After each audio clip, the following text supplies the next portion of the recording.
சிலப்பதிகாரம் கேட்கும் அன்புசால் பெருமக்களே, நாம் இன்றைக்கு 20வது வழக்குரை காதை காண்கின்றோம். சென்ற வகுப்புல ஊர் சூழ் வரியை வேறு வடிவத்துல, அதாவது கலிவன்பா வடிவத்திலும் கூட நாம காண முடியும். எந்த யாப்பு வகையாலும் எடுத்துரைக்கக்கூடிய அளவிற்கு அவர் மயங்கிசை கொச்சக கலிப்பாவில வடிவமைத்திருந்த ஒரு பகுதியை நாம அதுல பார்த்தோம். அதனுடைய படியை இன்றைக்கு அனுப்புறேன். நான் வெளியூர் போய்விட்டதுனால உடனே அனுப்ப முடியல.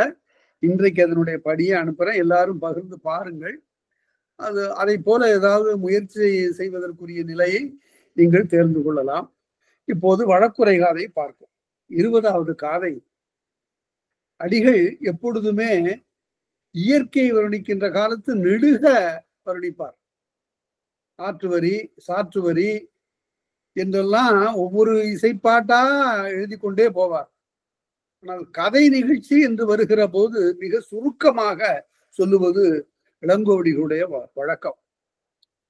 இந்த காப்பியத்தினுடைய சிறப்பு ஏனைய 4 காப்பியங்களுக்கு அமையவில்லை. இந்த காப்பியத்தினுடைய மிக உச்ச நிலை என்பது இந்த வழக்குரை காதை தான்.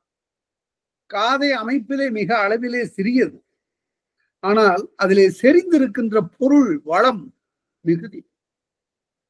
அதுல இருக்கின்ற குறிப்புகள் எல்லாம் மிக அரியவை.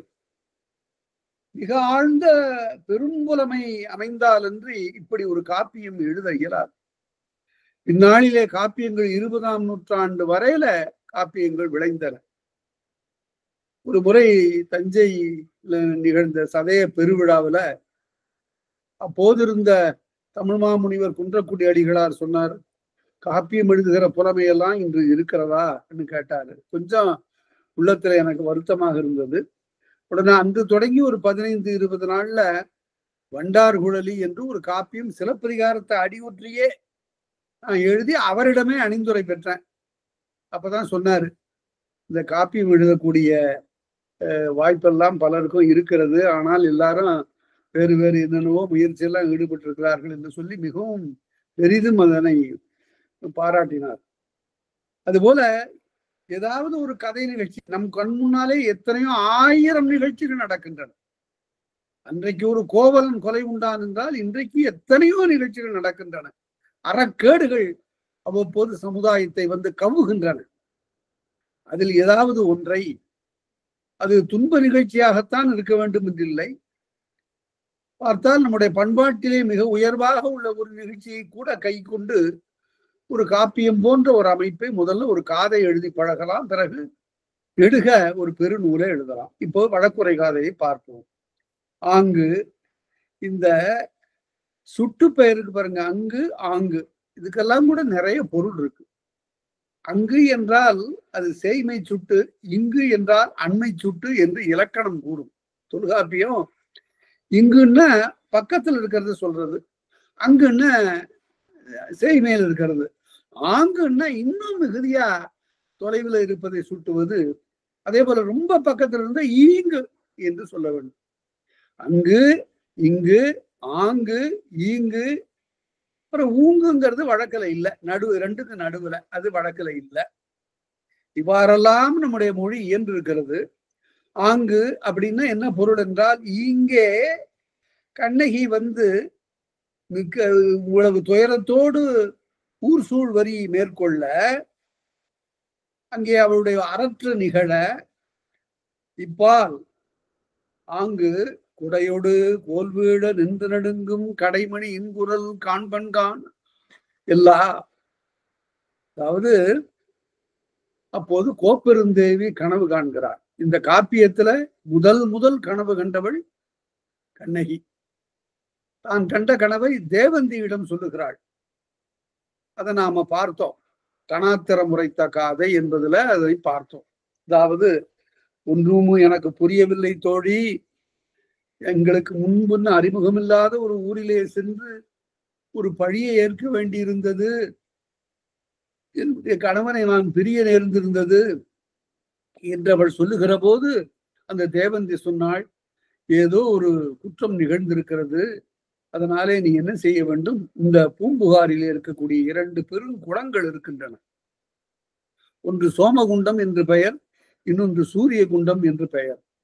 குண்டம் என்றால் பள்ளம் என்று பொருள், வேற ஒன்றும் இல்லை. குண்டர் அப்படின்னு சொன்னா இழிந்தவர்னு பொருள், கீழே இறங்கியவர், தன் மட்டத்திலிருந்து பள்ளத்திலே இறங்கி விட்டவர்கள் என்று பொருள்.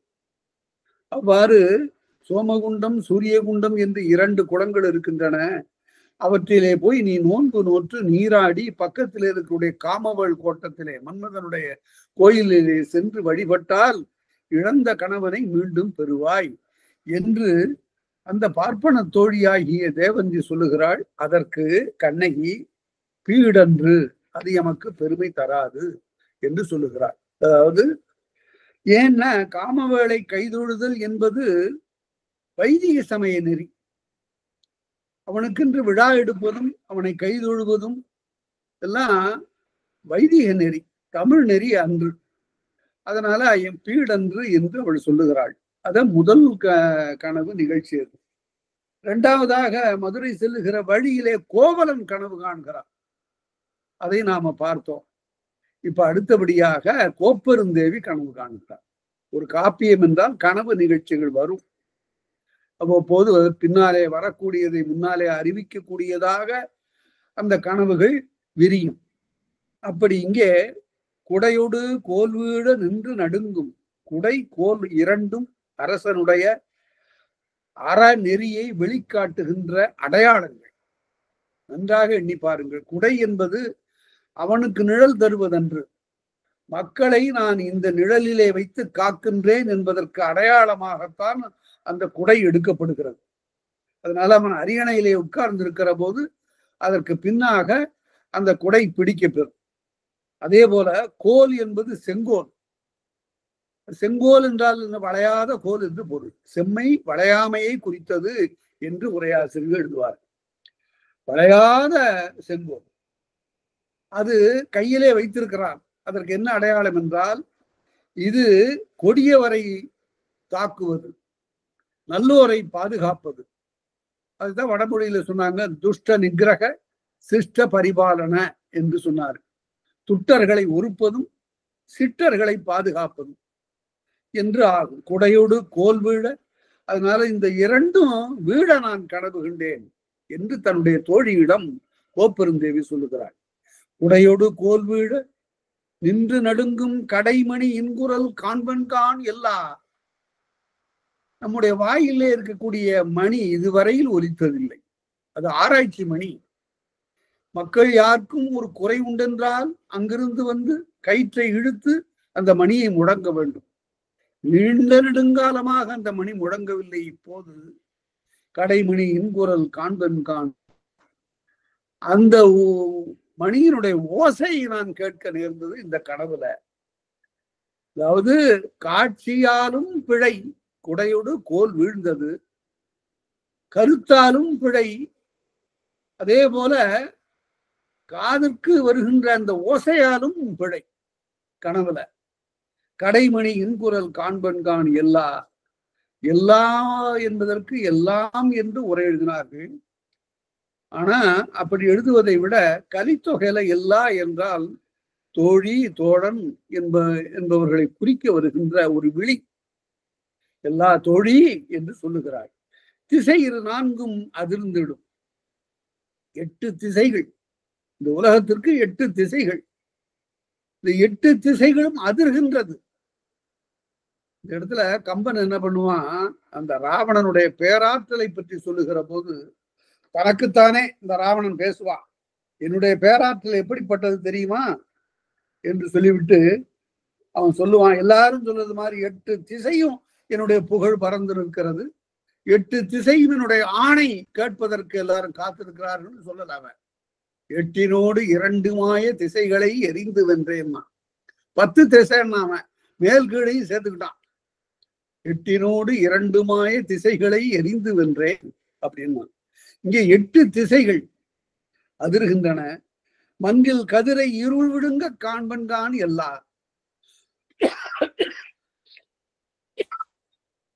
சூரியனை இருள் விழுங்க தொடங்கிவிட்டது. இப்பொழுதும் இருளை சூரியன் விழுங்கும். ஆனா மெல்ல மெல்ல இருள் அகலுவதனை பற்றி கவிஞர்கள் மிக அழகாக பாடுவார்கள். தொட்டி நீளத்தில் சுண்ணாம்பு கலந்த கலப்பெற இருள்தன் கட்டு குறைந்தது என்றார் புரட்சி கவிஞர். ஆனா இங்க நேர்மாறாக சூரியனையே இருள் விழுங்கி விட்டதை பார்த்தேன். காண்பெண் காண் எல்லா விடும் கொடி வில்லிரவு, இரவு நேரத்துல வானவில் தோன்றியது. என்ன முரண், கால முரண், அதையும் பார்த்தேன். வெம்பகல் வீடும் கடுங்க, அதே போல விடுங்கொடி வில்லிரவு வெம்பகல் வீடும் கடுங்கதிர் மீன், சூரியனும் மீனும் பட்ட பகல்ல மீன்கள் தோன்றும். காண்பெண்கான் எல்லா பகலவன் தோன்ற வேண்டிய நேரத்துல மீன்கள் உதிர்கின்றன வானத்திலிருந்து. இப்படியெல்லாம் பார்த்தேன் என்று இருள் விழுங்க அப்படின்னு சொல்றது இலக்கணைன்னு சொல்லுவாங்க. இலக்கணம் போன்றது. இருள் அப்படியே சாப்பிட்டது. அதாவது மானிடர்களுக்கு உரிய வினை விழுங்குதல் என்பது, மானிடர்களுக்கு உரிய வினை விழுங்குதல் என்பது. அதை கொண்டு போய் இயற்கையில பொருத்தி இருள் போய் சூரியனை விழுங்கிற்று, பகலவனை விழுங்கிற்று என்று சொல்கிறார். இந்த மாதிரி கவிஞர்கள் செய்கிற போது எப்படியும் அந்த வினை சொற்கள் மாறி வரும். ஒரு செய்தி இயல்பா காட்டுற பாருங்க, அவ்வளவா கண்ணில் பட்டிருக்காது அல்லது காதுல கேட்டிருக்காது. இந்த செய்தி, தோட்டத்தில் மேயுது வெள்ளை பசு துள்ளி குதிக்குது கன்று குட்டி. எவ்வளவு எளிமையா பாடிட்டார் பாருங்க அந்த கவிமணி. தோட்டத்தில் மேயுது வெள்ளை பசு துள்ளி குதிக்குது கன்று குட்டி, அம்மா எங்குது வெள்ளை பசு அப்படின்னு சொல்லுகிற போது பாலை முட்டி குடிக்குது கன்று குட்டி. அதெல்லாம் சரி, அதெல்லாம் ஒரு அகிரணைக்குரிய வினைகள்ல தான் சொல்றாரு. அம்மா என்கிறது வெள்ளை பசு கூட அம்மானு தான் சொல்லுது. அது மான் அப்படி இருக்கும்போது அம்முங்கிறது அங்க தொக்கி நிற்கிறது, அம்மா என்கிறது வெள்ளை பசு. சரி, நாவால் நக்குது வெள்ளை பசுன்னு சொன்னது ரொம்ப சரியானது. நாவால் நக்குது வெள்ளை பசு முத்தம் கொடுக்குது கன்று குட்டி. அதுதான் மானிட வினை. அது மனிதர்களுக்கு உரியதை கொண்டு போய் விலங்குக்கு பொருத்தலாம் பாருங்க கவிஞன். என்றால் எழுதுகிறவன் மானிடனாக இருப்பதனால அவனுக்குரிய வினைச்சொல் அங்க வந்துருச்சு. அப்படியெல்லாம் வினை மயங்கி வரும். இங்கேயும் அதே போல இது இலக்கணைன்னு சொல்லுவாங்க. அது பல பேர் அந்த இலக்கணைங்கிறது என்னன்னு தெரியறது. அதாவது ஒரு பாலுக்குரிய வினையை இன்னொரு பாலுக்கு பொருத்தி சொல்லுவது, இலக்கணம் போல்வது, அது இலக்கணைன்னு சொல்லுவாங்க. அங்கு கருப்பம், கருப்பம்னா கேடு கருக்கொள்ளுகிறது என்று பொருள், ஒரு துன்பம் வரப்போகிறது என்று பொருள். அப்ப யாப்பு மாறுது பாருங்க. செங்கோலும் வெண்குடையும் செருடிலத்து மறிந்து வீழ்தரும். மறுபடியும் அதே செய்தியை தான் சொல்றார். செங்கோலும் வெண்கொற்ற குடையும் செரிநிலத்து மறிந்து வீழ்தரும். செரிநிலத்துங்கிறதுக்கு ஒரு இடத்துல நச்சனார்கரியர் எழுதுவார், 5 பூதங்களும் செறிந்த நிலம். அதாவது ஆகாயம் ஒழிந்த ஏனையெல்லாம் இந்த பூமியில செறிந்து இருக்கின்றன என்று எழுதுவார். நிலம், நீர், தீ, வழி, இந்த 4ம் செறிந்ததுதான் இந்த நிலம். செங்கோலும் வெண்குடையும் செறி நிலத்து மறிந்து வீழ்தரும். குறுக்கா ஒன்றுக்கொன்று குறுக்கா மடங்கி வீழ்கின்றன. மறிந்து மடங்கி மறிந்து வீழ்தரும். நங்கோன்றன் கொற்ற வாயில் மணி நடுங்க நடுங்கும் உள்ளம். நம்முடைய அரசனுடைய வாயில் முன்னால கட்டி இருக்கின்ற ஆராய்ச்சி மணி என்ன ஆகும் என்றால் நடுங்கும். அதனால் என்னுடைய உள்ளமும் நடுங்கும். இரவு வில்லிடும், இரவுல வானவில் தோன்றுகிறது. பகல் மீன் விழும், பகலிலே விண்மீன்கள் எரிந்து விழுகின்றன. 4 திசையும் அதிர்ந்திடும், 8 திசையும் அதிர்கின்றது. வருவதோர் துன்பம் உண்டு, மன்னவர்க்கு யாம் உரைத்தும் என. ஒரு தீங்கு வரப்போவதாக தெரிகிறது, நாம் இதனை மன்னவர்க்கு சொல்லுவோம் என்று சொல்லி, கணவனுக்கு சொல்லுவோம் என்று சொல்லவில்லை. மன்னவர்க்கு யாம் உரைத்தும் என்றால் அவளும் தன்னையும் ஒரு குடிமகளாக கருதி இத்தீங்கு யாருக்கும் வரக்கூடாது என்ற கருத்துல சொல்ல போறான். மன்னவர்க்கு யாம் உரைத்தும் என. உடனே கணவனை அவையிலே சென்று காணப்போகின்ற அவளுக்கு மங்களமாக தோழியரெல்லாம் மங்கள பொருள்களை ஏந்தி வருகின்றார்கள். ஆடி ஏந்தினர், கலனேந்தினர். கண்ணாடி என்பது ஒரு மங்கள பொருள். காலையில் எழுந்தவுடனே வேறு யார் முகத்திலும் விழிக்க தோன்றவில்லை என்றால் கண்ணாடியில விழி என்று சாத்திரங்கள் சொல்லுகின்றன. தன்முகத்தே தான் பார்த்து கொண்டு அதற்கு பிறகு பிழை சொல்ல முடியாது. பாருங்க, இன்றைக்கு மோசமா போனதற்கு இன்னார் காரணம்னால சொல்ல முடியாது.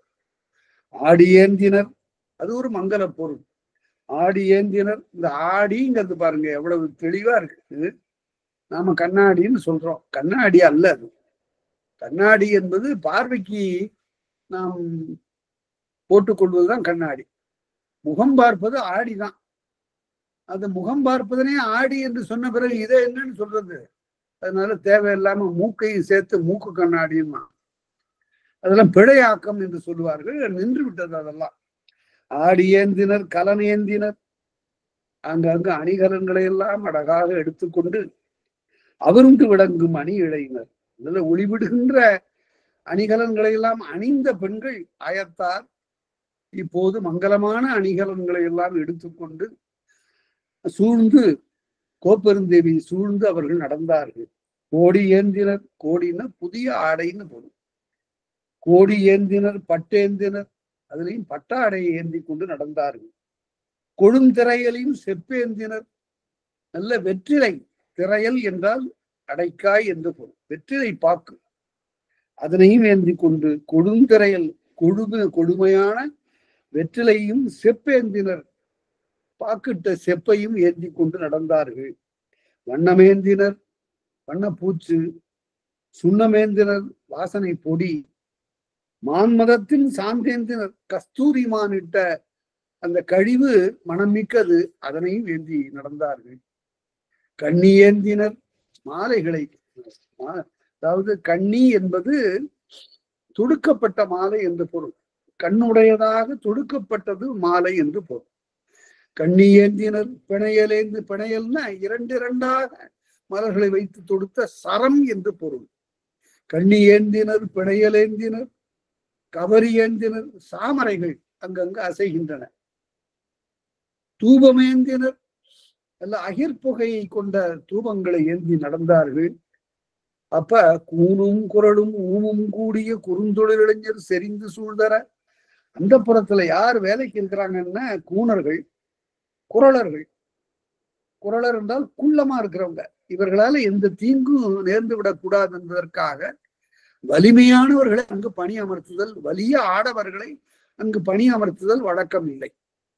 அதே போல மொழி தெரியாதவர்களை, அயல் மொழிக்காரர்கள் தான் அங்க பணிக்கு வைத்துக் கொள்வார்கள். ஏனென்றால் பேசுவதை அவன் புரிந்து கொள்ளக்கூடாது. கூணும் குரலும் ஊமும் கூடிய ஊமையர்களை வைத்திருப்பார்கள் வேலைக்கு. ஊமும் கூடிய குறுந்தொழில் இளைஞர் செறிந்து சூழ்தன, குற்றேவல் செய்யக்கூடியவர்கள், இட்ட ஏவல்களை எல்லாம் செய்யக்கூடியவர்களாக குறுந்தொழில் இளைஞர் செறிந்து சூழ்தர எல்லாரும் ஒன்றாக சேர்ந்து இப்போது முறையீடு செய்வதற்காக மன்னனை நோக்கி, அவையத்தை நோக்கி கோப்பெருந்தேவி செல்கிறாள். நிறைவிரைய நறுங்கூந்தல, நரைமுடி அங்கங்கு செறிந்து நிற்கக்கூடிய அகவை மூத்த பெண்கள், நிறைய கூந்தலை உடையவர்கள், உரை விரைய பலர் வாழ்த்திட, உரை என்றால் புகழ் என்று பொருள், நல்ல புகழ்ந்து சொல்லக்கூடிய வாழ்த்து ஒலிகளை பலரும் வாழ்த்திட, ஈண்டு நீர் வையங்காக்கும் பாண்டியன் பெருந்தேவி வாழ்க. அதாவது வையத்தை காக்கின்ற பாண்டியனும் அவனுடைய கோப்பெருந்தேவியும் வாழ்க என்று ஆயமும் காவலும் சென்று அடியீடு பரசி ஏத்த, அடியீடுதோறும் ஒவ்வொரு அடியை வைக்கின்ற போதெல்லாம் வாழ்க வாழ்க என்று வாழ்த்தி கொண்டு போகிறார். கோப்பெருந்தேவி சென்று தன் தீக்கணா திறமுறைப்ப, கோப்பெருந்தேவி சென்று அங்கு தான் கண்ட அந்த தீய கனவை எடுத்து சொல்லுகிறார். தீக்கணா திறமுறைப்ப, என்ன தீக்கணா? முன்பு நாம் பார்த்தோம், இரவு வில்லிடும் பகல் மீன்விடும் திசையிரு நான்கும் அதிர்ந்திடும். அதெல்லாம் அந்த கனவை எடுத்து சொல்ல, அரிமானேந்திய அமளிமிசை இருந்தனும் திருவேல் மார்பின் தென்ன கோவே இப்பால். அப்ப சிங்கம் சுமந்த அரியணையின் மீது தென்னவர் கோமான் இருந்தான், எல்லாம் கேட்டான். அவன் அவ்வாறு இந்த கனவு இவ சொல்ல அவன் கேட்க, இப்பால் இந்த பக்கத்துல காட்சி மாறுது. இந்த இடத்துலதான் பார்க்கணும், இந்த காப்பியம் ஒரு நாடகம். பல இடங்களில் இந்த நாடக கூறுகள் மலிய அமைந்த ஒரு காப்பியம். இதனை நாடகமே இல்லை என்றும், இது ஒரு நாட்டியத்திற்கென்று மட்டும் அமைந்த நூல் என்றும், அதுவும் கூட வடமொழியில் இருக்கக்கூடிய பரத நூலை பார்த்து எழுதப்பட்டது என்றெல்லாம் தவறா எழுதியிருக்கிறாங்க. இது நாடகம்தான் என்பதற்கு நாம இப்ப சார்ந்து பார்க்க போறோம். அப்பால் ஒரு காட்சி, முதல்ல ஆங்கு என்ற உடனே ஒரு காட்சி. அங்க யார் பாத்திரம்? அங்க 2 பேர் தான் பாத்திரம். கோப்பெருந்தேவி சொல்ல தோழி கேட்கிறார். மற்றவர்களெல்லாம் சைலண்ட் கேரக்டர்ஸ், அவர்களெல்லாம் உரையாடாத பாத்திரங்கள், உறுப்பினர்கள்.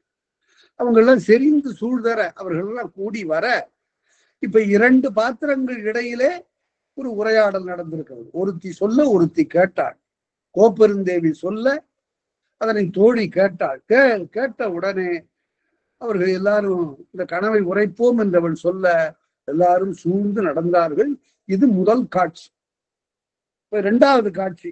இப்பா இந்த காட்சி மாற்றத்தை ஒரு சொல்லால காட்டிட்டார். இப்பா இங்க என்ன நடக்குதுன்னா, அங்க என்ன நடந்தது, இங்க என்ன நடக்குது என்று அந்த ஒரு சொல்லால இந்த காட்சி மாற்றத்தை காட்டுகிறார்.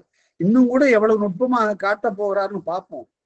இந்த காதையை கொஞ்சம் விரித்து கூட நாம எழுதலாம், பார்க்கலாம். அதையும் நான் சொல்றேன் உங்களுக்கு. வாயிலோயே வாயிலோயே, இது விழி. ஒரு முறை அல்ல, 2 முறை வருவதனால இது விரைவின் பொருட்டாக நேர்ந்தது. வாயிலோயே வாயிலோயே என்று அறிவு அறை போகிய பொறியரு நெஞ்சத்து, அறிவு அற்று போகன, கீழற்று போனன்னு உரை எழுதுவாங்க. அறிவு கீழா போயிடுச்சு. அறிவு அறை போகியது. அறை போகுதல் என்றால் கீழறுத்தல் என்று பொருள். அவன் அவரை அறை போக்கினான் என்றால் கீழே சூழ்ச்சி செய்தான் என்று பொருள். கீழ் இறங்க சூழ்ச்சி செய்தான் என்று பொருள். அறிவு அறை போகிய பொறியரு நெஞ்சத்து. பொறி என்பது அற நினைவு, அதாவது பொறிகளாலே உண்டாகின்ற அறிவு. ஐம்பொறியும் ஆழ்ந்து சிந்தித்து, ஐம்பொறிகளை கொண்டு மனம் ஆழ்ந்து சிந்தித்திருக்க வேண்டும். அது செய்யல. அந்த அற நினைவு அற்ற வேந்தனே நெஞ்சத்து இறை முறை படைத்தோம். எல்லாம் வலினமா வந்து பாருங்க. அறிவு அறை போகிய பொறியரு நெஞ்சத்து இறை முறை படைத்தோம். இறைமுறை படைத்தோன் வாயிலோயே. அப்படி அரச நீதியிலிருந்து பிழைத்தவனுக்கு காவல் காக்கின்ற வாயிலோனே, இணையறி சிலம்பு ஒன்று ஏந்திய கைகள். 2 சிலம்புல ஒன்றை ஏந்தி கொண்டு ஒருத்தி வந்திருக்கிறார். இணையறி சிலம்பு ஒன்று ஏந்திய கைகள். கணவனை இழந்தாள் கடையகத்தார். வாயிலோனுக்கு என்ன சொல்லணுமோ அதை சொல்றா. ஒருத்தி வந்திருக்கிறேன்னு சொல்லு. யார் அவ? கையில ஒற்றை சிலம்போடு வந்திருக்கிறாள் என்று சொல். அதிலேயே அவன் புரிந்து கொள்ள வேண்டும். அது மட்டுமல்ல, ஒற்றை சிலம்பு கையிலே ஏந்தி கொண்டிருக்கிறாள். கணவனை இழந்தாள் வந்திருக்கிறாள் என்று சொல். கணவனை இழந்தாள் கடையகத்தாள் என்று, வாயிற்கடையிலே நிற்கிறாள் என்று அறிவிப்பாயே அறிவிப்பாயே. வாயிலோயே வாயிலோயே என்று 2 முறை எடுத்ததற்கேற்ப அறிவிப்பாயே அறிவிப்பாயே என்று அவள் சொல்ல, வாயிலோன். இப்ப இந்த காட்சியில எத்தனை பாத்திரம் எண்ணி பாருங்க. கண்ணகி, வாயிலோன். முதல் காட்சியில பாத்தீங்கன்னா கோப்பெருந்தேவி, தோழி மற்றும் கூட்டம். அது பேசாத கூட்டம், வெறும் அசைவு காட்டுகின்ற கூட்டம். இங்க கண்ணகி, வாயிலோன் என்பது 2 பேர் உள்ள ஒரு காட்சி. இந்த காட்சி முடிஞ்சது. எனங்கிறது தான் யாருடைய சொல்? இளங்கோவடிகளுடைய சொல். அதனால்தான் இதை நாடகம் என்று நாம் சொல்லுகிறோம். என என்பதற்கு என்ன இலக்கண குறிப்பு? அது இணைப்பு இடைச்சொல். அதாவது செய்தியை இணைக்கின்ற, காட்சியை இணைக்கின்ற இது இடைச்சொல்லும். என, அந்த எனங்கிறத தவிர இளங்கோவடிகள் எதுவும் பேசல. இந்த காப்பியத்துல இளங்கோவடிகள் எதையும் சொல்லவில்லை இந்த என என்ற இடைச்சொல்லை தவிர. அதனால அவள் நாடகம் அவ்வளவு சரியாக கட்டமைக்கப்பட்டிருக்கிறது. என, வாயிலோன் வாழியங்கொற்கை வேந்தே வாழி. இந்த அரசர்களை முதற்கண் செய்தி சொல்லுக்கு முன்பு வாழ்த்தி வணங்கி பிறகு சொல்லுவதுதான் வழக்கம். வாயிலோன் வாழியங்கொற்கை வேந்தே வாழி. இந்த பாண்டி நாட்டினுடைய வேந்தனை வாழ்த்துகின்ற போதெல்லாம் அவன் மதுரையை கோநகராக கொண்டிருந்த காலத்தும் கூட கொற்கையை சொல்லி வாழ்த்துவது ஒரு மரபு. ஏனென்றால் பாண்டி நாட்டினுடைய பெரு வருவாயை தந்தது அந்த கொற்கை. கொற்கை துறையிலே மூழ்கி எடுத்த முத்துக்களால் ரோமாபுரி வரையிலே சென்று வணிகம் நடத்தினர் தமிழ் மக்கள். களத்திலே அங்கிருந்து வந்து இந்த கொற்கை முத்தை வாங்கினர் என்பதற்கு இன்றைக்கும் நமக்கு சான்றுகள் எல்லாம் கிடைக்கின்றன. அதனால கொற்கை வேந்தே வாழி, தென்னம்பொறுப்பின் தலைவ வாழி. அவன் இன்னொரு செல்வம் பாண்டி நாட்டுக்கு அந்த புதிய மலை. இந்த புதிய மலைங்கிறது எப்படி வந்தது என்றால், பொதினி என்பது பழனிக்கு இன்னொரு பெயர். இந்த பொதினி தான் பழனின்னு ஆச்சு. அதாவது எல்லா இயற்கை வளங்களும் பொதிந்தது என்று பொருள். அதான் பொதிகை. அதே போல பொதினி பழனி. தென்னம் பொறுப்பின் தலைவ வாழி, செழிய வாழி, செழுமையான நாட்டிற்கு தலைவன். தென்னவ வாழி, படியோடு படரா பஞ்சவ வாழி, மரளெறிக்கு செல்லாத பஞ்சவனே. பஞ்சவன் என்று பெயர் வந்ததற்கு காரணம், ஒரு காலத்துல 5 பகுதியாக பாண்டி நாட்டை பிரித்து கொண்டு 5 தாயாதிகள் ஆட்சி செய்தனால பஞ்சவர் என்று அவருக்கு பெயர். படியோடு படரா பஞ்சவவாடி, அடர்த்தெழு குருதி அடங்கா பசுந்துணி. அந்த காவலன் சொல்றான், அவனே ரொம்ப அஞ்சி இருக்கிறான், அவளை பார்த்து நடுங்கி இருக்கிறாங்கிறது இப்ப சொல்ல போற செய்தியினால தெரியுது. இந்த காட்சியில எத்தனை பாத்திரம்? வாயிலும் அரசன். அரசன் கேட்கிறான், வாயிலும் இப்ப சொல்றான், அடர்த்தெழு குருதி அடங்கா பசுந்துணி. இந்த காளி என்ன செய்தா, மகிடாசுரன் என்று ஒரு அரக்கன் அங்கிருந்து அவளோடு வந்து பொற நேர்ந்த போது அவனுடைய தலையை அப்படியே தன்னுடைய வாளினாலே வெட்டினாள். இந்த காளி மேல இருக்கக்கூடிய முடிய கையில பிடித்து அப்படி இந்த தலையை தூக்கினான். ரத்தம் ஒழுக, குருதி ஒழுக, அவள் அங்கே மிக அஞ்சத்தக்க தோற்றத்தோடு நின்றாள். அடர்த்தெழு குருதி, மேலே பொங்கி எழுகின்ற அந்த குருதி, அடங்கா பசும் துணி. அது அடங்காது வரக்கூடிய அந்த தசை துண்டம், தலை துண்டம், தலையாகிய துண்டம், பசுந்துணி, ஈரன் கரையாத, ஈரன் காயாத அந்த துணின்னு துண்டம். துணி விடத்தலை பீடம் ஏறி அதை கீழே போட்டு மிதிச்சு அதன் மேல ஏறி நிக்கிறா காளி. விடத்தலை பீடம் ஏறிய மடக்குடி. அப்படிப்பட்ட மடப்பம் பொருந்திய அந்த காளி வெற்றிவேல் தடக்கை கொற்றவை அல்ல, கையில வேலேந்திய அந்த கொற்றவை மாதிரி தான் இருக்கு. ஆனா அவ இல்லை. வாயிலே வந்து நிற்பவள் கொற்றவை போல இருக்கிறான், ஆனா அவ இல்லை. கொற்றவை அல்லள், அறுவர்க்கு இளையனங்கை, இறைவனை ஆடல் கண்டு அருளிய அணங்கு. இது ஒரு குறிப்பு.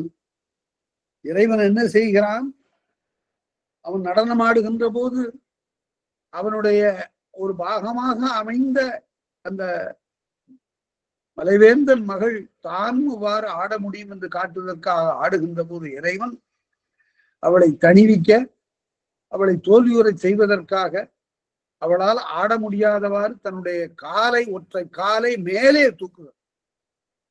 அதனால அந்த இடத்துல தெய்வமாயினும் கூட அவள் நாணி தலை குனிந்து அதற்கு பிறகு அந்த ஆட்டத்தை தவிர்க்கிறார். அதுதான் சொல்றார், இறைவனை ஆடல் கண்டு அருளிய, அவனுக்கு வெற்றியை அருளிய, அறுவர்க்கு இளைய நங்கை. பத்திரகாளி, காளி, துர்க்கை, பிடாரி, கொற்றவை என்றெல்லாம் சொல்லப்படக்கூடியவர்கள்ல 7 இவள் இளையவள். அறுவர்க்கு இளையனங்கை, இறைவனை ஆடல் கண்டு அருளிய பத்திரகாளி. அந்த பத்திரகாளி சூருடை காணக முகந்த காளி. காளி வேற, பத்திரகாளி வேற. சினமுற்ற காலத்து பத்திரகாளி. காணகம் உகந்த காளி, தாருகன் பேருரம் கிழித்த பெண்ணும் அல்ல. தாருகனை நெஞ்சை கிழித்து அவனுடைய குருதியை குடித்தாள். அப்படி தாருகன் பேருரம் கிழித்த பெண்ணும் அல்லள், அவளும் இல்லை. கொற்றவை இல்லை, காளி இல்லை, துர்க்கை இல்லை, பேருரம் கிழித்த பெண்ணும். பேருரம் கிழித்தவள் துர்க்கை. காணகமுகந்த காளி, தாருகன் பேருரம் கிழித்த பெண்ணும் அல்லள், செற்றனள் போலும். அதாவது கருவு கொண்டவள் போல வந்திருக்கிறார். செய்யத்தனள் போலும் சினம் கொண்டவள் போல வந்திருக்கிறாள். மிக்க சினத்தோடும் பழிவாங்குகிற உள்ளத்தோடும் ஒருத்தி வந்து நிற்கிறாள்.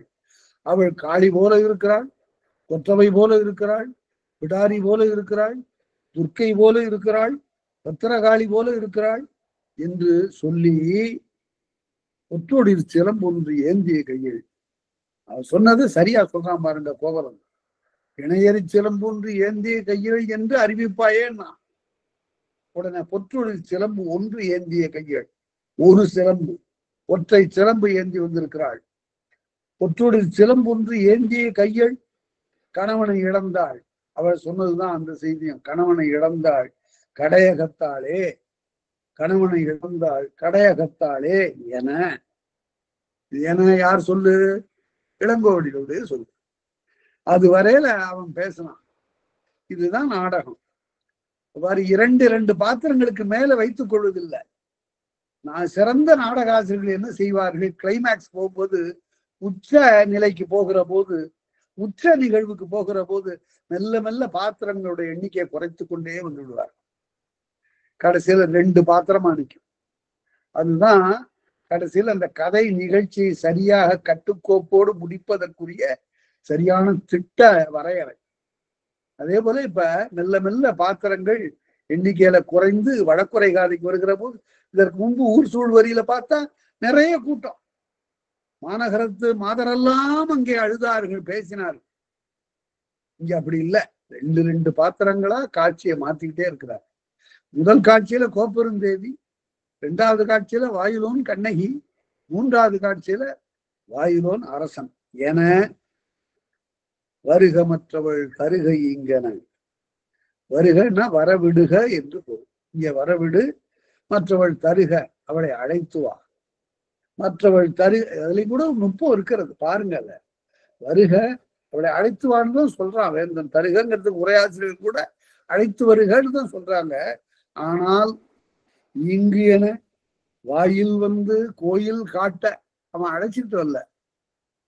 அவனுக்கு ஒரே அச்சம் அவளை பார்த்ததுல இருந்து. என்ன நடக்க போகிறதோ தெரியலங்கிற அந்த மிக ஒரு ஆழ்ந்த கவலையும் அச்சமும் கொண்டிருக்கூடிய அவன் வாயில் வந்து, வாயில்ங்கிறது இங்க ஆகு பெயராக வாயிலோனை குறித்தது. அந்த வாயிலோன் வந்து கோயில் காட்ட கையால காட்டிட்டான். இந்த அப்படியே போமா, அப்படியே தாமா போகணும் அப்படின்னு. அவனுக்கு நடுக்கம் தீரல. கோயில் காட்ட கோயில் மன்னனை குறுகினள் சென்றுடி. அவ அச்சம் இல்லாம போறாவ. உள்ளே சென்று குறுகினள் அணுகினாள். அணுகிய உடனே, அவளை பார்த்த உடனே அவன் அறவோன் தான். அவன் செய்த தவறெல்லாம் என்ன பொருள் என்றால், பெரும்பாலும் அரசியல்ல நடக்கின்ற தவறுகளுக்கெல்லாம் இதுதான் காரணம். எது காரணம்? தனக்கென்று வருகிற போது அதில் மிக அதிகமான அக்கறை எடுத்துக்கொண்டு ஒரு முடிவு எடுப்பார்கள். ஆழ்வோர்கள் குடிபடையினுடைய குறைக்கு என்ன செய்கிறார்களோ அதைத்தான் தன்னுடைய குறைக்கு செய்யணும். அதாவது ஒரு குடிமகளுடைய சிலம்பு காணாமல் போய்விட்டது என்றால் அவன் என்ன நடவடிக்கை எடுக்க வேண்டுமோ அதைத்தான் தன்னுடைய தேவியினுடைய சிலம்பு காணாமல் போனதுக்கும் எடுத்திருக்க வேண்டும். ஆனா அவருடைய ஊழலை தீர்க்க வேண்டும் என்பதற்காக, என்ன செய்தும் அவருடைய ஊழலை தீர்க்க வேண்டும் என்பதற்காக ஆராயாமல் விரைந்து கொன்று சிலம்பு கொணர்கள்னு சொல்லிட்டான். அதனால இங்கு அரசனுக்கு ஏற்படக்கூடாத ஒரு துயரம் ஏற்பட்டதற்கு அவனே காரணம். இன்னும் கூட ரொம்ப ஆழமா பார்ப்பீர்கள். ஆனால் அந்த ஊழல் தீர்ப்பது என்பது அது காம கருத்து தானே, காமத்தின் பார்ப்பட்டது தானே. அதனால் ஏற்பட்ட பிழை. அதனால்தான் காம வெகுளி மயக்கம் என்ற 3ம் இல்லாத செயல்முறை அரசனுக்கு வேண்டும். இந்த 3ல ஒன்று இருந்தாலும் போச்சு, காமம் வெகுளி மயக்கம். இப்போது அந்த நோக்கத்தோடு இவன் கோப்பெருந்தேவியினுடைய ஊழலை தீர்க்க வேண்டும் என்ற கருத்துல எவ்வாறு சொல்லிட்டான்? நீர்வார் கண்ணை, கண்ணை என்பது விழி. நீர்வார் கண்ணை, கண்ணை உடையவளே என் முன் வந்தோ, எனக்கு முன்னால வந்து நிற்கக்கூடியவளே, யாரையோ மடக்கூடியோ என தவறா சொல்லிட்டாங்க. யார் ஐயோன்னு சொல்றான், அவனுக்கே பரிதாபமா இருக்குங்க. அப்படி இல்லை. யாரை என்பது யாருங்கிறது ஐகாரம் அங்க வந்து ஒரு அசைச்சொல், இடைச்சொல், அசை பொருளாக வந்தது. இந்த ஐய எடுத்துட்டீங்கன்னா யாருன்னு நினைக்கிறது. ஓ என்பது வினா. யாருமா நீ அப்படின்னு கேட்கிறான். யாரையோ மடக்கொடியோய், கொடி போன்றவளே, இளங்கொடி போன்றவளேன்னு போட்டு, இளங்கொடி போன்றவளே என, அவ்வளவுதான். என இளங்கோவடிகள் சொல்லுது. என அந்த கான்வர்சேஷன், அந்த உரையாடல் எப்படி அழகா வந்திருக்கு பாருங்க.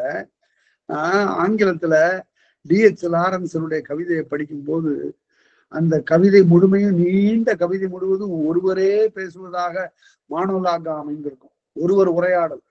ஆனா எதுக்கு ஒருத்தன் கேட்டுக்கிட்டே இருப்பான், அவனுடைய அங்க அசைவுகள் எல்லாம் இவனுடைய பேச்சுல புலனாகும்.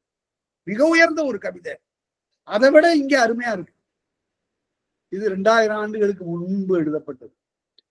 இதையெல்லாம் பலவேறு வகையாக எழுதி பார்க்கணும். இப்ப பாருங்க, யாரையோ, இது மயங்கிசை கொச்ச கரிப்பாவில் எழுதியிருந்தா நாம வேற ஒரு யாப்புல எழுதலாம், அதையும் பார்ப்போம்.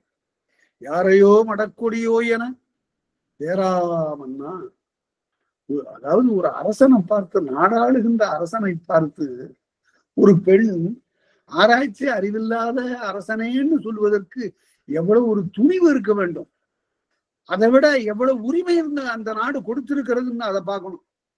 போயிட முடியுமா அப்படி? நாட்டு அரசனுடைய அவைக்கு போக வேண்டாம், காவல் நிலையத்துல போய் இப்படி ஒரு பெண் கேட்டுட முடியுமா? இந்த காலத்துல அவ்வளவு உரிமை தந்திருந்தது இந்த அரசு. தேராமன்னா, தேர்தல் என்றால் ஆராய்தல் என்று பொருள். 5 ஆண்டுகளுக்கு நமக்கு நடக்கக்கூடிய தேர்தல்னா என்ன பொருள்? ஆராய்ந்து நாம வாக்களிக்கணும்னு பொருள். அது எவ்வளவு நேர் மாறாக போய்விட்டது. தேராமன்னா செப்புவது உடையது. நான் சொல்றேன் கேளு. செப்புவது உடையது. எள்ளரு சிறப்பின் இமையவர் வியப்ப புல்லுரு புண்கண் தீர்த்தோ நன்றியும். ஒரு பறவை, இது இந்த நிகழ்ச்சி பலருடைய வரலாற்றுல வருது. ஒரு பறவை என்ன செய்தது? ஒரு பறவை ஒரு வேடன் அடித்தான். அது அம்பு காயத்தோடு அங்கிருந்து சோழ அரசனுடைய காலில் விழுந்தது. சிபிச்சோழன் அவனுடைய பெயர். அவனுடைய காலில் விழுந்தது. அவனுடைய காலில் விழுந்ததற்கு அவன் அந்த அம்பை எடுத்து விட்டு அடைக்கலம் கொடுத்தான். வேடன் அங்கிருந்து வந்தான். அரசன் இவன் என்று அறியாமல் அவனிடம் நீதி கேட்கிறான். நான் வீழ்த்திய புறா இது எனக்குரியது என்ற உடனே, எந்த உயிரையும் போக்கியவனுக்கு உரிமை இல்லை என்று சொல்லுகிறான். எந்த உயிர் மீதும் அதனை போக்க முயற்சி செய்கிறவனுக்கு உரிமை கிடையாது. அருமையான சட்ட பிரிவு. அதனால என்னுடைய குழந்தையை நான் கொள்வேன் என்பது அது சட்டத்திற்கு உட்பட்டதில்லை. அவன் தண்டனைக்குரியவன், அவன் தண்டனைக்குரியவன். அதனால அப்படி நீ உரிமை கொண்டாட முடியாது. எந்த உயிரும் யாருக்கும் உடைமை இல்லை. என் குழந்தை என்பவனும் கூட அதை காப்பவனாக இருந்தால்தான், அதனை கொல்பவனாக இருந்தால் அவனுக்கு உரிமை இல்லை. தேராமன்னா செப்புவது எள்ளரு சிறப்பின் இமயம். எள்ளரு சிறப்பின், அதாவது குற்றம் சிறிதும் இல்லாத சிறப்பு மிக்க. எள்ளுதல் என்றால் இகழுதல். இகழ்வதற்கு இகழுதலற்ற, எந்த இகழ்ச்சியும் இல்லாத சிறப்பின் இமையவர் வியப்ப, வானவர்கள் எல்லாம் வியந்து போற்றினார்கள். இந்த புறா அதற்கு நான் அடைக்கலம் கொடுத்து விட்டேன் என்று சொன்ன உடனே, எனக்கு அதனுடைய புலால் வேணுயா. அவன் வேடம் கேட்கிறான், எனக்கு அதனுடைய தசை வேணும். நான் இப்ப அதை கருதிதான் வந்தேன் அப்படின்ன உடனே அரசன் சொன்னான், இது என்னுடைய உடலில் இருந்து நான் தசையை தருகிறேன் என்று தன்னுடைய உடலில் தசையை அறிந்து கொடுத்தான். அது புராண நிகழ்ச்சி. அங்கே எப்படி சொல்லப்படும் என்றால், வந்த வேடன் என்பவன் அவனை சோதிப்பதற்காக வந்த இந்திரன், அவன் இவனை எப்படியாவது, இவன் பெரிய அரவனாயிற்று, இவனை சோதித்து பார்ப்போம் என்று வருகிறான். உடனே புறாவை ஒரு தட்டிலே வைத்து இவன் தசையை அறிந்து கொடுக்கிறான். முதல்ல எல்லா பக்கம் அறிகிறான், அப்புறம் கைகள்ல திரண்டு தசை அறிகிறான். தட்டுல வைக்க வைக்க புறா அவனுடைய தட்டு கீழே இறங்கல, சரியாக சமமாக வரல. கடைசியில தந்த இதயத்தின் பகுதி அறிந்து வைக்கிறான். இந்த மாதிரி நிகழ்ச்சி மர்ச்சன்ட் ஆஃப் வெனிஸ்ல ஷேக்ஸ்பியர் பேசுவார். அங்கிருந்து அவன் கேட்கறான், I want 1 pound of flesh அப்படின்னு தான் ஒப்பந்தம். ஷைலக்குங்கிற வட்டிக்கு பணம் கொடுக்கிறவன் அந்தோனிக்கு என்ன கொடுத்தான்னா, பணத்தை கொடுத்துட்டு அதற்கு பிறகு உரிய காலம் வந்த உடனே நீ கொடுக்கவில்லை என்றால் உன்னுடைய உடம்புல இருந்து 1 பவுண்டு சதை எனக்கு வேணும். அதை ஒத்துக்கொண்டாங்க. நம்ம தான் உறுதியா கொடுத்துட போறோம். கப்பல் வரப்போகுது, எத்தனையோ கப்பல் நமக்கு வந்து இறங்க போகுது, கொடுத்துட போறோம்னு இருந்தாங்க. கப்பல் வரல. அவன் வழக்கு மன்றத்துக்கு போயிட்டான். ஏன் வழக்கு மன்றத்துக்கு போனான்? பணம் வாங்க வேண்டும் என்பது அவன் குறிக்கோளே இல்லை. இவனை பழி வாங்கணும். ஏனென்றால் பல சமயம் இந்த அந்தோனி அந்த ஷைலக்கை இகழ்ந்து எள்ளி நகையாடி இருக்கிறான் கடை தெருவுல. அதனால சரியான நேரம் பார்த்து உடனே பழி வாங்கணும்னு இருந்தான். அப்பதான் அந்த நிகழ்ச்சி வருகிறது. வழக்கு மன்றத்துல கேட்கும் போது நீதிபதி கேட்கிறான், இந்த பணத்தை அதற்குரிய வட்டியோட சேர்த்து தவறுதல் தொகையோடு சேர்த்து நீ வாங்கி கொள்ளக்கூடாதான்னு கேட்கும்போது, அதெல்லாம் இல்லை, எனக்கு வேண்டியது என்னுடைய பத்திரத்தின்படி 1 பவுண்டு சதை தான் அப்படின்னு கேட்கிறான். உடனே அவன் கொடுத்து விட வேண்டியதுதான், நீ கையெழுத்து போட்டிருக்கில்ல அப்படின்னு சொல்லும் போது போர்ஷியா மாறுவேடத்துல வழக்கறிஞராக வந்த போர்ஷியா சொல்லுகிறார், அப்படி இல்லை, 1 pound of flesh அப்படின்னு கேட்கும்போது அவனுடைய உடம்புல இருந்து எந்த பாகத்துல இருந்து பண்ணாலும் கொடுக்கலாம். ஆனா ஷைலக் என்ன கேட்கறான், அவனுடைய இதயத்து பகுதியிலிருந்து இடந்து அறிந்து கொடுன்னு கேட்கறான். அப்படி பத்திரத்துல இல்லையே என்ற உடனே வழக்கு தோத்து போகும். அதனால அந்தோனி பிழைத்துக் கொள்கிறான். அதுபோல சதையை அறிந்து கொடுத்தல் என்பது சரியான ஒரு சோதனை. அதுவும் இதயத்தின் பக்கத்திலிருந்து சதையை எடுத்து வைக்கக்கூடிய ஒரு சூழல் வந்தா அவனுடைய உயிரை வாங்கிறது மாதிரி, அது வெட்டி அவனை உயிரை வாங்கிறது மாதிரி. அது போல புல்லுரு புண்கண் தீர்த்தோன் நன்றியும், உடனே இந்த சதையை எடுத்து கொடுத்து அந்த புறாவினுடைய துயரை தீர்த்தான். இந்த நிகழ்ச்சி உண்மையிலேயே எங்கு நிகழ்ந்தது என்றால் புத்தருடைய வரலாற்று அதிகம். தேவதத்தன் என்பவன் ஒரு புறாவை அடித்து வீழ்த்தினான். அது கௌதமனுடைய காலடியிலே வந்து விழுந்தது. சித்தார்த்தனாக இருக்கிற போது அவனுடைய காலடியிலே விழுந்தது. சித்தார்த்தன் உயிர்களின்பால் அளவற்ற கருணை உடையவன். அவனுடனே அந்த புறாவிற்கு அந்த அம்பை எடுத்து விட்டு அதற்கு மருந்துட்டு அங்கிருந்து தேவதத்தன் நேராக வரல. தேவதத்தன் இந்த சித்தார்த்தனை ஒரு வீரனாகவே கருதுவதில்லை. அவன் ஒரு கோழை என்ற கருத்துடையவன் தேவதத்தன். அங்கிருந்து ஆளை அனுப்பினான், போய் வாங்கிட்டு வந்த புறாவை. கொடுக்க முடியாதுப்பா, இது என்னுடைய புறா, இதற்கு அடைக்கலம் கொடுத்தேன், ஆகவே உயிர் காத்தேன், எனக்குத்தான் உடைமை என்று சித்தார்த்தன் சொல்லுது. உடனே வழக்கு மன்றத்துக்கு போகிறது. அப்போதுதான் இதே செய்தி சொல்லப்படுகிறது. எந்த உயிரையும் கொல்பவனுக்கு அதன்பால் எந்த விதமான உரிமையும் இல்லை என்று தீர்ப்பளிக்கப்படுகிறது. அதே தேவதத்தனுடைய உடன் பிறந்தவளைத்தான் சித்தார்த்தன் அதற்கு பிறகு திருமணம் செய்து கொள்கிறான். அதெல்லாம் பெரிய வரலாறு. அதாவது நம்முடைய தமிழ்ல புத்தரை பற்றிய செய்திகள் எல்லாம் இருப்பதனை விட வடநாட்டுல ஏராளமா இருக்கு. அத்தனையும் படித்திருக்கிறார் ஒரு மனிதன். இந்தியாவுல ஒரு மனிதன் இந்த புத்தரை பற்றிய எல்லா வகையான தத்துவ செய்திகளையும் வரலாற்று செய்திகளையும் ஒருங்கு படித்து எல்லாம் பென்சிலால கோடு போட்டு போட்டு புத்தகத்துல நூற்றுக்கணக்கான பக்கங்களை படித்து பார்த்திருக்கிறார். அவருக்கு 3 துறைகள்ல ரொம்ப ஈடுபாடு. ஒன்று இந்திய வரலாறு, இன்னொன்று உலக வரலாறு, இன்னொன்று பௌத்த தத்துவம். இந்த 3லும் ஏராளமான நூல்களை அவர் தன்னுடைய நூலகத்துல வைத்திருக்கிறார். அவர்தான் ஜவஹர்லால் நேரு. 17.5 ஆண்டு காலம் அவர் ஆட்சி செய்ததை விட அதிக ஆண்டுகள் படித்திருக்கிறார். அந்த வரலாற்றுல நமக்கு அது தெரிய வரும். சரி, புல்லுரு புண்கண் தீர்த்தோன் நன்றியும், அது கௌதமருடைய வரலாற்றில இருந்து நாம் அறியப்படுகின்ற செய்தி. வாயிற்கடைமணி நடுநா நடுங்க ஒரு பசு தன்னுடைய கன்றை இழந்தது. கன்று ஏன் இறந்தது? வீதி விடங்கன் என்ற இளவரசன் தேரிலே ஏறி திருவாரூர் வீதிகளிலே தேரை செலுத்தி வந்தான். அரசர்கள் செல்லுகின்ற தெருவுல தேர் ஓடுச்சு.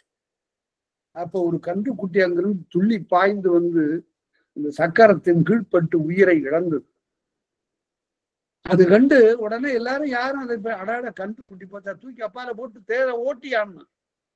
அப்ப அந்த பசு அங்கிருந்து ஓடி வந்து அரசனுடைய ஆராய்ச்சி மணியை அசைத்தது. என்ன இது என்று கேட்டான் அரசன். இந்த நிகழ்ச்சி பெரிய புராணத்துல அந்த ஆரூரினுடைய சிறப்பை சொல்ல வந்து சேர்க்கிறார், மிக விரிவா சொல்றார். அருமையான பாடல்கள். அதுல இருந்து ஒரு பகுதி நான் சொல்றேன்.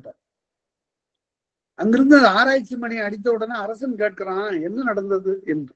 அமைச்சர் சொல்கிறார், ஒன்றும் இல்லைங்க,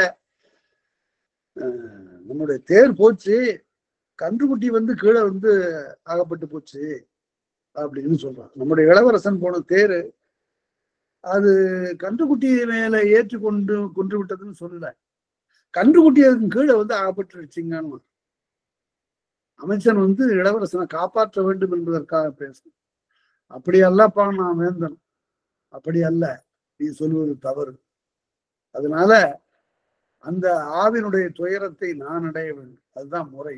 நீ போய் இப்போதே என்ன செய்யணும், அந்த தேர்ல ஏறி என்னுடைய மகனை கீழே கிடத்தி அவனுடைய உயிரை போக்கி வா அப்படின்னு சொன்னான். அரசன் சரிங்க இன்னும் போய் என்ன பண்ணா, அவன் தற்கொலை செய்து கொண்டான். அமைச்சன் தற்கொலை செய்து கொண்டான். இதை சொல்லுகிற போது ஜெகவீரராம பாண்டியனார் என்ற பெரும்புலவர், இந்த நூற்றாண்டினுடைய தொடக்கத்துல வாழ்ந்தவர், மதுரை பல்கலைக்கழகம் தோன்றிய போது அப்போது இருந்த அமைச்சர் என்ன பண்ணார், முதலமைச்சர் அந்த ஜெகவீரராம பாண்டியனுடைய புலமையை கருதி அவர் ஆட்சி குழு உறுப்பினராக அமர்த்தினார். அப்படி பெரிய புலவர்களை, அரிய சான்றோர்களை ஆட்சி குழு உறுப்பினராக அமர்த்துறதுங்கிறதெல்லாம் பழைய காலத்துல நடந்த செய்தி. அவ்வளவு கற்றவர் அவர். அவர் எழுதினாரு, நீதி மன்னன் சேய் உயிரை நீக்க அஞ்சி ஏன் அமைச்சன் கோதில் உயிர் நீத்தான் குமரேசா. அதுக்கு பேர் குமரேச வெண்பா. 1330 குறளுக்கும் 1330 வெண்பா எழுதியிருக்கிறார். சில வாக்களாவது நீங்க படிச்சு பார்க்கணும்.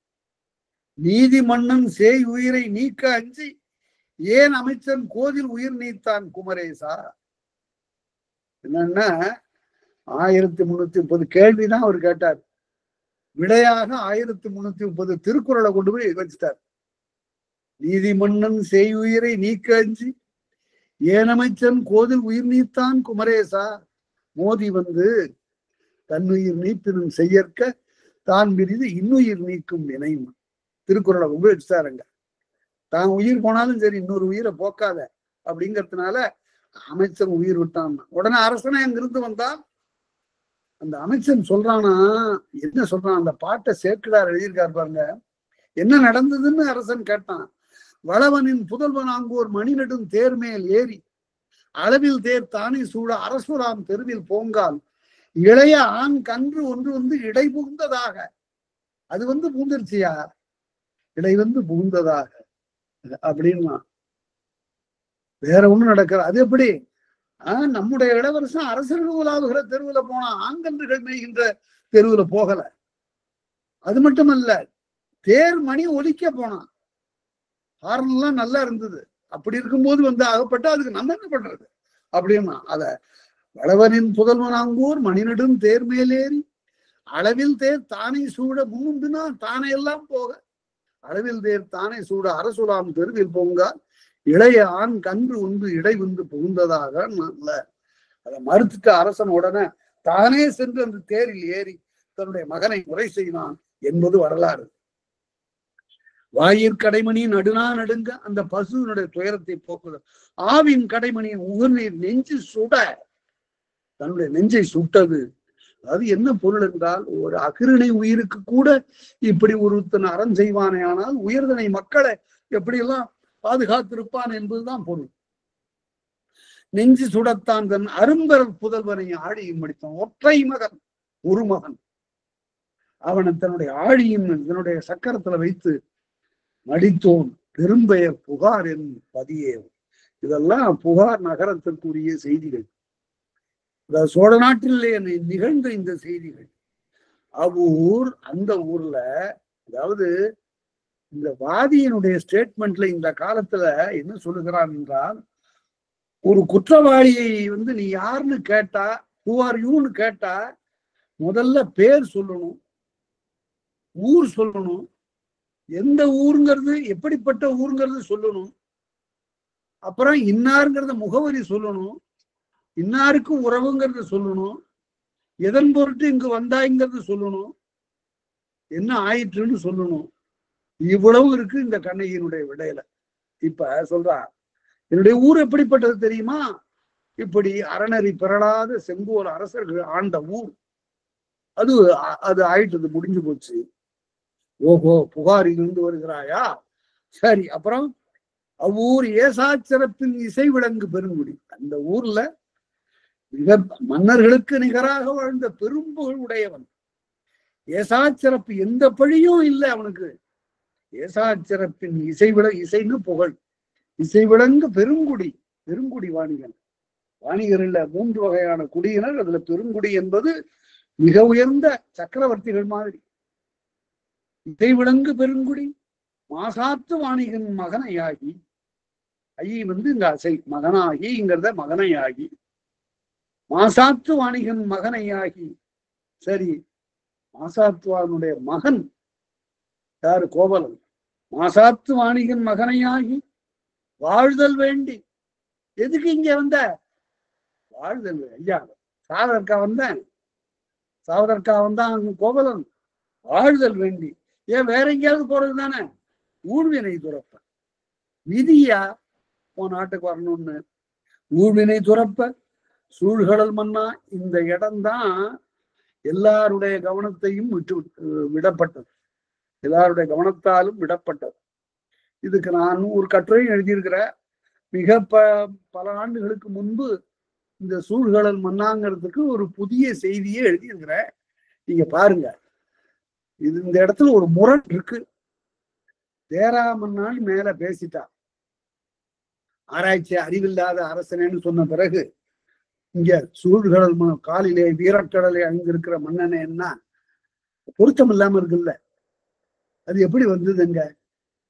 பாராட்டு மாதிரி இருக்க. வீரக்கடல் அணிந்த மாமன்னனே அப்படின்னு கூப்பிடலாமா? அப்படி சொல்லலாமா? அப்படின்னா அதுதான் இளங்கோவடியுடைய பேராற்று. அணு அளவு கூட எந்த பிழையும் நேராது. அதுதான் புலமை திறன்.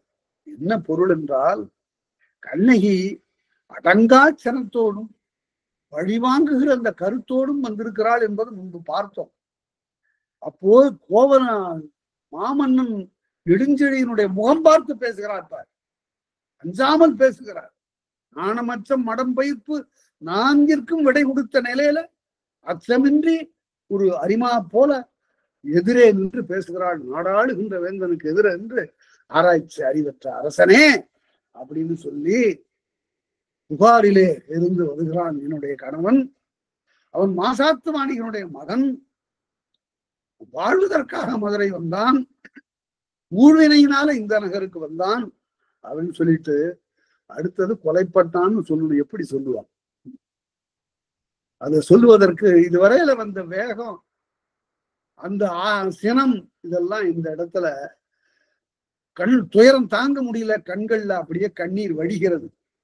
அப்பதான் தலை குனிகிறாள் என்பதற்கு அடையாளம் தான் இந்த சூழ்கடல் மன்னாங்க. முகம் பார்த்து பேசிக் கொண்டிருந்தவள் தலை குனிகிறாள். தலை குனிகிறாங்கிறது எப்படி தெரியுது? காலில் அவன் கட்டியிருக்கிற வீர கடலை பார்க்கிறாள். ஆக தான் நிறுத்திவிடவில்லை பேச்சை என்பதற்காக வீரக்கடல் புனைந்த மன்னனே, நின்னகர் புகுந்து இங்கு கொலைக்களப்பட்ட கோவலம், நின்னகர் புகுந்து இங்கு எங்கார் சிலம்பு பகர்தல் வேண்டி. சிலம்பை விற்பதற்கு, பகர்தல்னு விற்பது, எங்கார் சிலம்பு பகர்தல் வேண்டி நின்பார் கொலைக்களப்பட்ட கோவலம். இந்த செய்தியை சொல்லுவதற்கு ஒரு தயக்கம் இருக்கிறதோ அதை போது சொல்லிவிட்டார். சொல்லுகின்ற போது ஒரு சின்ன பிரேக், சின்ன ஒரு இடைவெளி. அந்த இடைவெளி நிரப்புகின்ற சொற்கள் தான் சூழ்கடல் மன்னா. அது பாராட்டல்ல, அதற்கு மாறாக தன்னுடைய உரை முடிந்து விடவில்லை, முற்று பெறவில்லை என்பது அந்த இடைவெளியை நிரப்புவதற்காகிவிட்ட தொடர்தான் சூழ்கடல் மன்னா என்பது. சூழ்கடல் மன்னா நின்னகர் புகுந்து எங்கார் சிலம்பு பகர்தல் வேண்டி என்பார் கொலைக்களப்பட்ட கோவலன் மனைவி. ஆக கணவனுடைய பெயரையும் சொன்ன கோவலன் மனைவி கண்ணகி என்பது என் பெயர். ஆக ஆங்கிலத்தில் அதை மொழிபெயர்க்கிற போது வி ஆர் ராமச்சந்திர தீட்சிதர் சொல்வார், the statement was fully conceivable அப்படின்பார். முழுக்க முழுக்க அப்படியே அந்த ஸ்டேட்மெண்ட். வாதி பேர் இருக்கா பாரு, யாருக்கு சொந்தம்னு தெரியுதா பாரு என்று ஒவ்வொன்றா நீங்க சொல்லிக்கொண்டா அத்தனையும் இதுல இருக்கு. இந்த விடையில கண்ணகி என்பது என் பெயரே கேட்டான். வடக்க 2 வரியில தீர்ப்பு சொல்லிடுறான். பெண்ணனங்கே கல்வனை கோரல் கடுங்கோரல். இன்னமும் அவன் கல்வன் என்றுதான் அந்த முடிவுல இருந்து அவன் மாறல. கோரல் வலினம் போட்டு பாருங்க, கொல்லுதல்னு பொருள். இடையினம் போட்டா வேண்டி வேண்டி கேட்டுக்கொள்ளுதல்னு பொருள். கோரல் வல்லினம். கண்ணன் கல்வனை கோரல் கடுங்கோல் என்று வெள்வேர் கொற்றங்கான், அது அரசனுக்குரிய நீதி ஆயிற்றே என உள்ளிளை நற்றிரம்படரா கொற்கை வேந்தே, நல்ல நெறியுங்கன் செல்லாத கொற்கைக்கு அரசனே என்கார் பொறிச்சிருக்கேன். வீணான பேச்சு என்னத்துக்கு அப்படிங்கிறது மாதிரி தொடர்ந்து அதற்கு விடையெல்லாம் எதுவும் சொல்ல. சரி பாருப்ப, என்னுடைய கார் சிலம்புல உள்ளார உடைச்சா மாணிக்கம் இருக்கும். என்கார் பொற்சிலம்பு மணி உடையறி. அது மாணிக்கம் வச்சிருக்கான் அப்படின்னா இவ யார்? இவ மாநாயகன் குல கொம்பர் இல்லையா? மாநாயகன் என்பவன் கடல் வணிகன். அயல்நாடுகளுக்கு சென்று கடல்ல வணிகம் செய்யக்கூடியவனதுனால அங்கு கடல்ல வெளிநாடு சென்று அங்கிருந்து கொண்டு வந்த மாணிக்கத்தை பரலாக உடைய சிலம்பை இவள் அணிந்திருக்கிறார். இவன் யாரு? பாண்டிய கொற்கைக்கு அரசன். இவன் முத்தை பரலாக கொண்டிருக்கிறான். கொற்கையில குளித்த முத்தை பரலாக உடைய சிலம்பை இவனுடைய தேவி படைந்திருக்கிறாள். எங்கார் பொற்சிலம்பு மணி உடைய அறியேன்னு சிலம்பு உள்ளார மாணிக்கம் இருக்கு. என்ன சொல்றேன் அப்படின்னு கேட்டு, மணி உடைய அறியே என தேமொழி உரைத்தது செவ்வை நன்மொழி. சரி, இந்த பெண் சொன்னது சரியான நீதி மிக்கது. செவ்வை நன்மொழி நீதி மிக்கது. யாமுடை சிலம்பு முத்துடை அறியே என, என்னுடைய சிலம்புல முத்து இருக்கும். தருகன தந்து அதை கொண்டாங்க வச்சா. உடனே தான் முன் வைப்ப கண்ணகி அணிமணி கார் சிலம்பு உடைப்ப எடுத்து உடைச்சா. உடைச்ச உடனே மன்னவன் வாய் முதல் தெரித்தது மணியே. மன்னவனுடைய முகத்து எதிரே போய் தெரித்தது. வாயின்னு சொல்ல இடம்னு தான் பொருள். இங்க 7ஆம் வேற்றுமை உருவு. மன்னவன் வாய் முதல் தெரித்தது மணியே. மாணிக்கம் தெரிச்சது. மணி கண்டு உடனே தாழ்ந்த குடை. குடை வீழ்ந்ததுன்னு சொன்னால எந்திரிச்சு தாழ்ந்த குடை வீழ்ந்து போச்சு. தளர்ந்த செங்கோலன், கையில் இருக்கிற செங்கோல் இருக்கிறது. பொன் செய் கொல்லன் தன் சொல் கேட்ட யானோ அரசன். இங்கதான் உரை வேணும். என்ன எல்லாருக்கும் விளங்குதுன்னு சொல்லிடுவீங்க, அப்படி சொல்லக்கூடாது. என்ன உரை? பொன் செய் கொல்லன் தன் சொல் கேட்டான்னு ஒரு வழக்கென்றால் யாருடைய பேச்ச நான் கேட்கணும்? அமைச்சனுடைய பேச்ச கேட்கணும். நகை எப்படி செய்யறதுன்னா பொற்கொள்ளனை கேட்கலாம். ஆனா இந்த வழக்கலை எப்படி உண்மை காண்பது என்பதனை யாரை கேட்டிருக்கணும்? பொற்கொள்ளனுடைய பேச்சை இதுல போய் கேட்கலாமா? பொற்கொள்ளனை இழிவாக சொல்லலாம. யார் யாரை எதற்கு கேட்க வேண்டும்னு ஒரு நெறி இருக்கு. பொன் செய் கொல்லன் தன் சொல் கேட்ட யானோ அரசன்கிறதுக்கு ஒரே எழுதினார் பாருங்க. யானோ அரசன் என்று நான் கல்வன் என்று துணிந்த அந்த கோவலன் கல்வன் இல்லை. நான் தான் கல்வன், நான் அரசன் அல்லன். யானே கல்வன். ஏகாரம் பெருநிலை. யானே கல்வன். மன்பதை காக்கும் தென்புலங்காவல் என் முதற் பிழைத்தது. ரொம்ப சிறந்த வரி அது. எப்படி? என்னை முதலாக கொண்டு இதுவரையில அப்படி நடக்கல. பாண்டி நாட்டுல எவரும் இப்படி நீதி பிழைக்கல. என் முதல், நான் தான் முத ஆளு. என் முதல் பிழைத்தது கெடுக என் ஆயுள், என்னுடைய ஆயுள் கெட்டு போகும் என்று சொல்லி மன்னவன் மயங்கி வீழ்ந்தனனே. தென்னவன் கோப்பெருந்தேவி குலைந்தனள் நடுங்கி கனவுரைக்க வந்த அந்த கோப்பெருந்தேவி, அவனோடு உடனமர்ந்த தேவி, அவனுடைய பக்கல் அமர்ந்திருந்த தேவி குலைந்தனள் நடுங்கி கணவனை இழந்தோர்க்கு காட்டுவது. அப்பதான் அவர் சொன்னாலாம், கணவனை இழந்தவர்களுக்கு இன்னொரு ஆளை காட்டி இப்படி அது அந்த உறவிற்கு இந்த உறவு என்று சொல்ல முடியாது. மகனை இழந்தோர்க்கு மகனாகலாம், தந்தை இழந்தோர்க்கு தந்தையாகலாம், தாய் இழந்தோர்க்கு தாயாகலாம். கணவனை இழந்தோர்க்கு காட்டுகின்ற உறவு இல்லை என்று சொல்லி இணையடி தொழுது விழுந்தனளே மடங்கு. அவருடைய திருவடிகளிலே விழுந்து இறந்தாள், அவளும் இறந்தாள் என்பது செய்தி. அப்புறம் ஒரு 3 வெண்பார். அல்லவை செய்தார்க்கு அறங்கூற்றமாமென்னும் பல்லவையோர் சொல்லும் பழுதன்றே. அறம் கூற்றமாகும் என்று சொன்னது பழுதில்லை. பொல்லா வடுவினையே செய்த வயவேந்தன் தேவி கடுவினையை செய்வதும் கான் என்று அந்த கண்ணகி அந்த தேவியை பார்த்து சொன்னான்.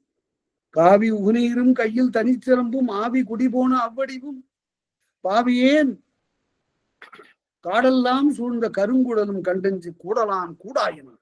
இவளை பார்த்த அளவிலேயே அவனுடைய உள்ள உயிர் போயிடுச்சு. அவன் வெறும் கூடாக போய்விட்டது அவனுடைய உடம்பு. மெய்யிர் பொடியும் விரித்த கருங்குடலும் கையில் தனிச்சிறம்பும் கண்ணீரும் வையை கோன் கண்டளவே தோற்றான்.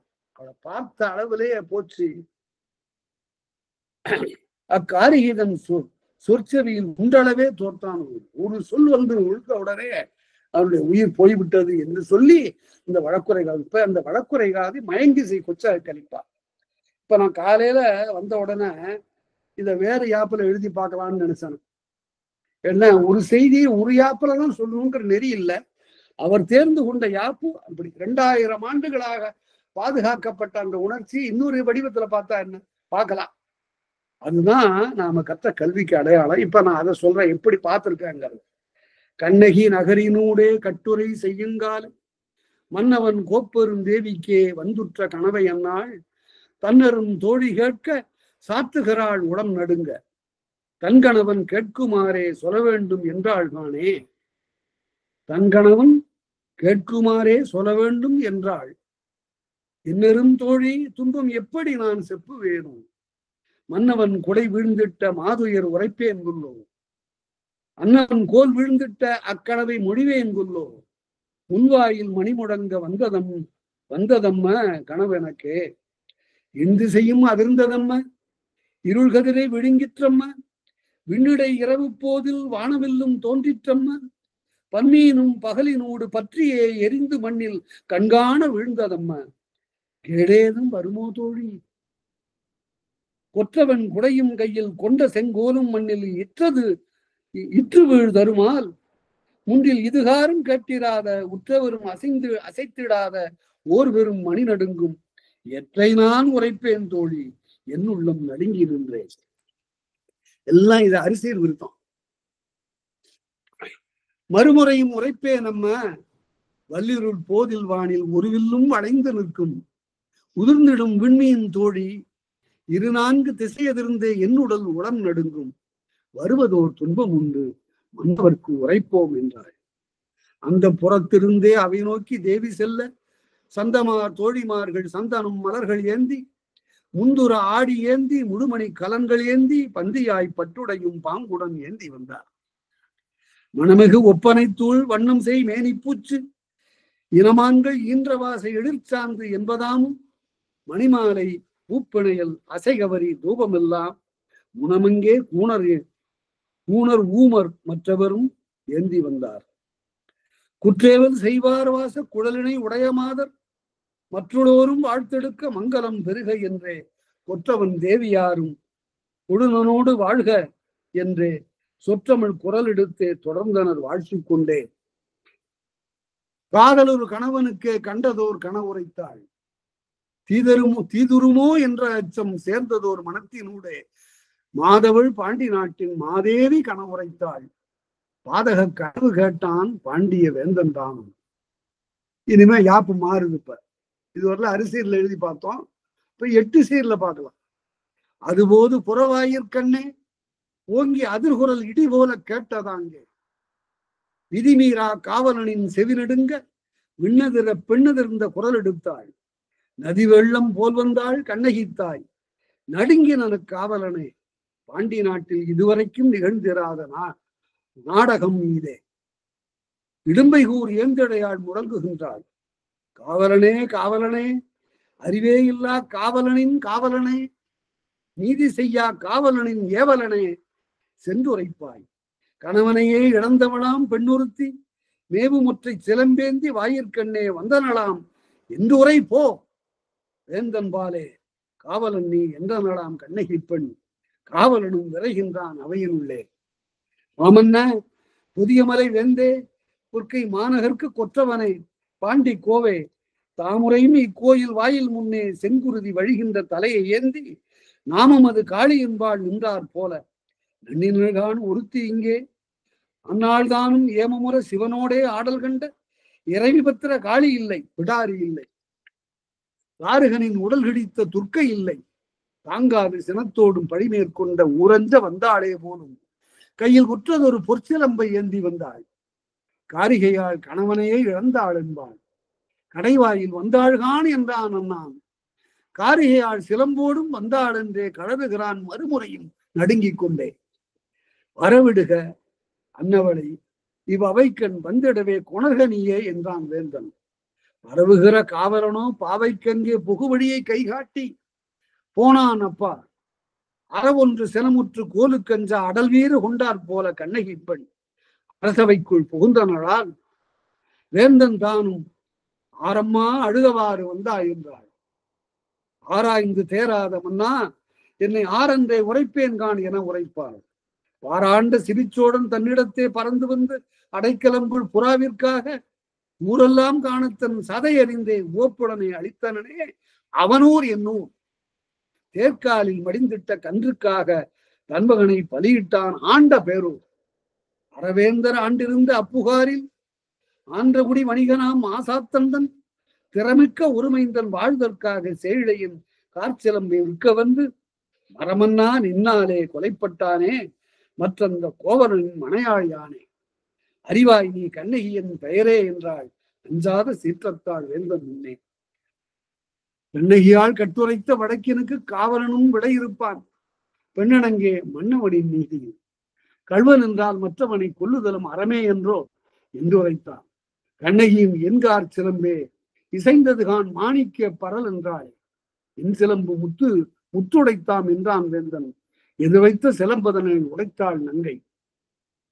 மன்னவனின் முகத்தெதிரே தெரித்து விழுந்த மாணிக்க பரல் கண்டான் மனமுடைந்தான். பொன் செய்யும் கொல்லனுரை கேட்டேனேயால் புவியாளும் அரசனவன் யானே அரசனலன் யான் யானே கள்வன். என் முதலாய் தென்புலத்தின் காவலின்றே இடிந்ததுகான் என்று வீழ்ந்தே உயிரை நீத்தான் உண்மனையாள் அவனடியை தொழுது விழ மற்றவரின் ஆவியதும் அகன்றதன்றே. இது வழக்குரை காலம். இத அரிசீரும் எண் சீருமா பார்த்தோம். இப்ப அதாவது எத்தனை ஆயிரம் ஆண்டுகள் ஆனாலும் ஒரு கருத்தை வேறு வேறு யாப்புல பார்க்க முடியும். அப்படியெல்லாம் எழுதி பார்க்கலாம். இது கண்ணகி புரட்சி காப்பியம்னு எழுதினாரு, மணிமேகலை வெண்பான்னு எழுதினாரு பாவேந்தர். அது போல இப்படியெல்லாம் முயற்சியெல்லாம் செய்வதற்குரிய வாய்ப்பு இருக்கிறது.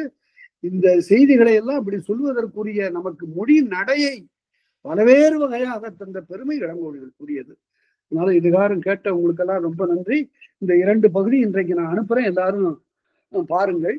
அதை பற்றி நீங்கள் உங்களுக்குள்ளார கருத்து பரிமாறிக்கொள்ளுங்கள், எழுதி பாருங்கள், மேலும் எழுதி பாருங்கள் என்று கூறி உங்கள் அனைவருக்கும் நன்றி சொல்லி அமைகிறேன். நன்றி, வணக்கம்.